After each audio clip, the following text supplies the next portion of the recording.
Good evening ulit mga kapatid.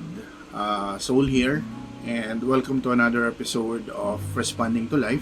Before we proceed, I just want to say thank you sa mga nag-follow, sa mga nag-likes, and sa mga nag-share na rin ng mga naunang videos ko. So highly appreciated guys, those simple act of kindness.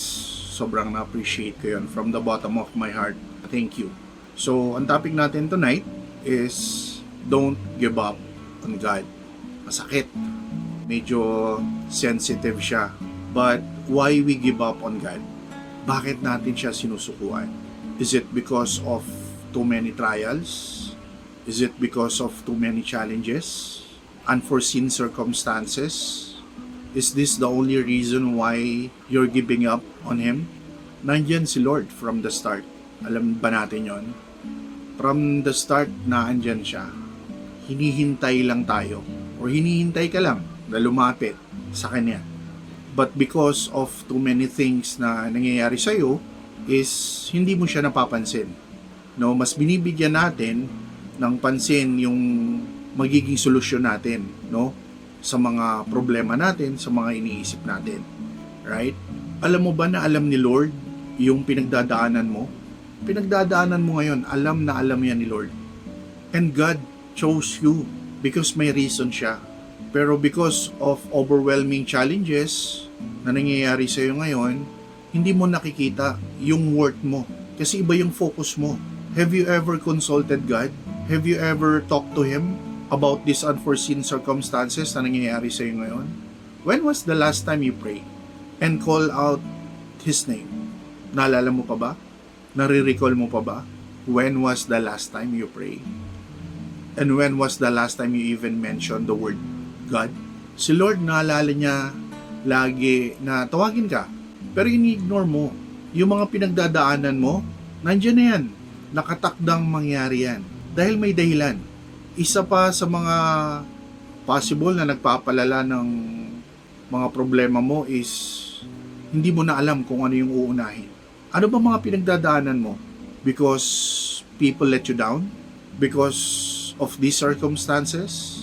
Because you lose your job, your relationship, money, personal life, debt, insecurities, anger, ano pa? Yang lahat ng binanggit ko or yung pinagdadaanan mo, tingin mo ba mas malaki pa yan kay Lord?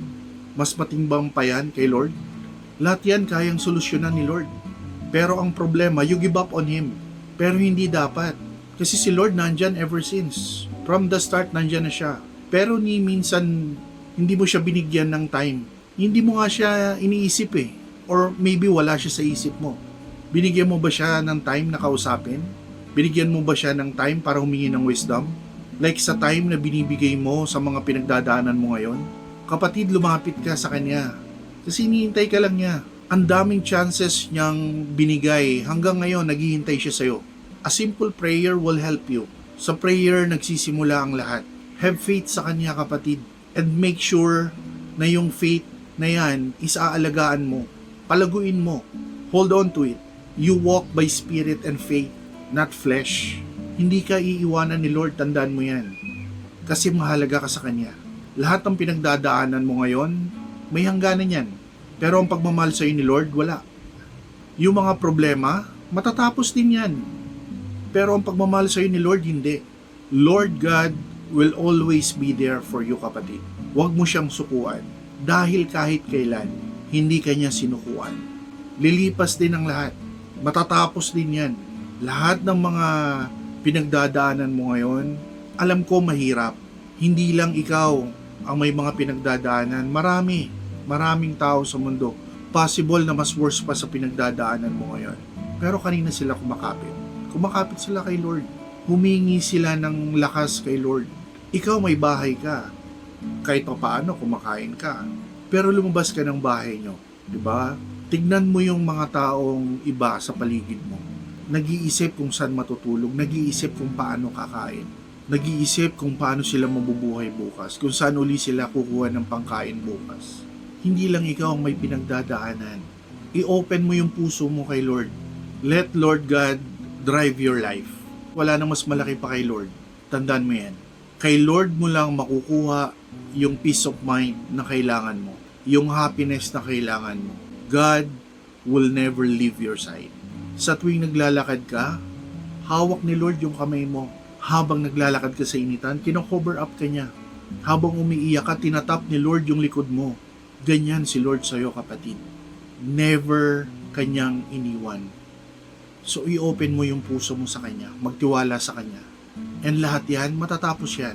Ang kailangan mo lang is simulan yung tama. Palaguin mo yung relationship mo sa Kanya. Pagtibayin mo yung relationship mo sa Kanya. Simulan mo sa maliit na faith. And yung maliit na faith na hawakan mo na yan, lalago yan. Kasi why? Kasi nagtatrust ka na sa Kanya.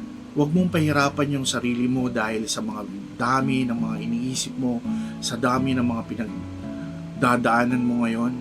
Kumapit ka sa salita ni Lord. Tapat si Lord sa mga pangako niya. Hindi ka niya pababayaan. Alam ni Lord yung nasa puso mo. Alam ni Lord kung ano yung pangangailangan mo. Pero kailangan mong buksan yung buhay mo para sa Kanya. Huwag mong isarado yung pinto mo, kapatid. Pabayaan mo si Lord na pumasok sa buhay mo. I-control ni Lord yung buhay mo. And pag si Lord na yung nag-drive sa buhay mo, pag tinatanggap mo na yung wisdom na binibigay niya sa'yo, magiging maayos lahat. Makakapag-decide ka ng maayos. Makakapag-plan ka ng maayos. And yung mga problema na pinagdadaanan mo ngayon, ngingitian mo na lang yan, tatawanan mo na lang yan. Bakit? Kasi may kakampi ka. And si Lord yun. So have faith. Tutulungan ka ni Lord. Hindi ka niya nineglect. Magiging open siya sa'yo. Magiging open ang tenga ni Lord sa'yo. Magiging open ang mga mata ni Lord sa'yo. Magiging open ang mga kamay ni Lord sa'yo. And ibibigay sa'yo ni Lord yung blessing na kailangan mo. Pero kailangan mong buksan yung puso mo, yung buhay mo kay Lord. And wag na wag kang mag-give up sa Kanya. Kasi God never give up on you. And God will never will. So let me end this video with one Bible verse. This is Proverbs 3 verse 5 to 6 says, "Trust in the Lord with all your heart and learn not on your own understanding. In all your ways submit to Him, and He will make your path straight." Thank you again for your time watching this video. Please don't forget to follow our page sa YouTube, sa FB, and TikTok, and like and share na rin. Thank you again, everyone, and good night.